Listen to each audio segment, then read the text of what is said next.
এখন হাতেৰেই কৰিছে জীৱন সংগ্ৰাম। এই জীৱন সংগ্ৰামেৰেই চলাই গৈছে এটি পৰিয়াল।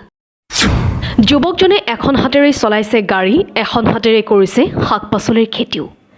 এখন হাতেৰেই গাড়ী চলাই কঢ়িয়াই লৈ যায় এটা অঞ্চলৰ ৰোগী। কেতিয়াও কাম বনত এলাহ নকৰে যুৱকজনে। 2013 চনতে যুৱকজনে হেৰুৱাইছিল বাওঁ হাতখন। সেই সময়ৰ পৰা এখন হাতেৰেই জীৱন সংগ্ৰাম কৰি গৈছে এইজন যুৱকে। নিজে শাৰীৰিকভাৱে দুৰ্বল হৈও অঞ্চলটোৰ কাৰোবাৰ অসুখ হ'লে এখন হাতেৰেই গাড়ী চলাই চিকিৎসালয়লৈ নি সহায় কৰে। পিতৃ মাতৃক ভৰণ পোষণৰ বাবে সোঁহাতেৰে কোৰ মাৰি বাৰীত শাক পাচলিৰ খেতিও কৰে। এতিয়াও এখন হাতেৰেই চাইকেল চলাই বজাৰলৈ যায় যুৱকজন। এইজন যুৱক হৈছে দিখৌমু পুৰণি গুদামৰ শান্তনু শইকীয়া। তেওঁৰ পিতৃ মাতৃৰ চকুত এতিয়া চকুলো। পত্নী আৰু 2 সন্তানক পোহপালৰ কাৰণে শান্তনুৰ নাই আৰ্থিক শক্তি। দুৰ্ভগীয়া পৰিয়ালটোৱে ৰাজ্যৰ মুখ্যমন্ত্ৰীক আহ্বান জনাইছে, শাৰীৰিকভাৱে সক্ষম পুত্ৰক অলপ আৰ্থিক অনুদান প্ৰদান কৰক। দুৰ্ভগীয়া পৰিয়ালটোৰ প্ৰতি ৰাজ্য চৰকাৰ অথবা মুখ্যমন্ত্ৰীৰ দৃষ্টিগোচৰ হ'বনে? এতিয়া মই আপোনাৰ 2013 চনৰ পৰাই বিশেষ কাৰণবশতঃ মোৰ হাতখন হেৰুৱাবলগীয়া হৈছিলে। তাৰ পিছৰ পৰাই মই আপোনাৰ আজি তাৰিখলৈকে বহুত কষ্ট কৰি জীৱন নিৰ্বাহ কৰি আছোঁ। আৰু কিছুমান লগ বন্ধুৰ উৎসাহ দিয়াৰ ফলত মই আজি গাড়ীখন শিকিলোঁ। গাড়ীখন শিকি আপোনাৰ মেডিকেললৈ 2-এটা ভাড়া মাৰোঁ কেতিয়াবা।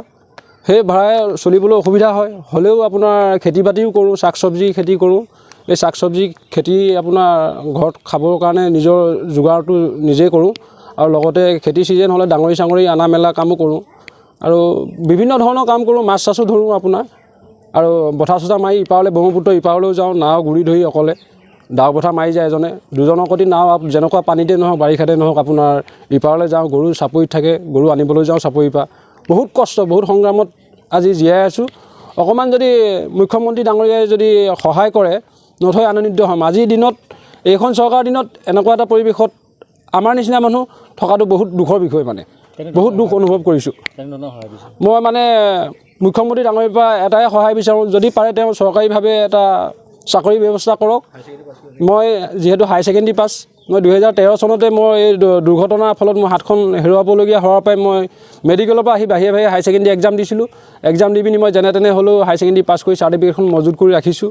আৰু যিহেতু মই ব্যৱসায়ী কৰাও হেঁপাহ আছে, যদি পাৰে মুখ্যমন্ত্ৰী ডাঙৰীয়াই মোক চাকৰি যদি দিব নোৱাৰে, তেওঁ মোক আৰ্থিকভাৱে মোটা অংকৰ এটা ধন দিলে মই ব্যৱসায়ী বৃহৎভাৱে এটা ব্যৱসায় কৰাৰ হেঁপাহ পুহি ৰাখিছোঁ মনত। সেই ব্যৱসায়ীয়ে মই ঘৰখনৰ লগতে মোৰ মা দেউতাকো যাতে ভৱিষ্যতলৈ মই বেলেগে যেনেকৈ মাক বাপেকক মৰম চেনেহ মাজত ৰাখিছে, মই ঠিক তেনেধৰণে ৰাখিবলৈ মোৰো বহুত মনত হেঁপাহ পুহি ৰাখিছোঁ। মোৰ ফালৰ পৰা মই নিজৰ মাকৰ ফালৰ পৰা মই কৈছোঁ, আপোনালোকে পাৰিলে মুখ্যমন্ত্ৰী ডাঙৰীয়াই যাতে মোৰ ল'ৰাটোক কিবা এটা সুবিধা এটা কৰি দিয়ে। মই তাকে মনৰ বাঞ্ছা পূৰণ কৰিলোঁ। মোৰ নাতিকেইটা যাতে ভৱিষ্যতত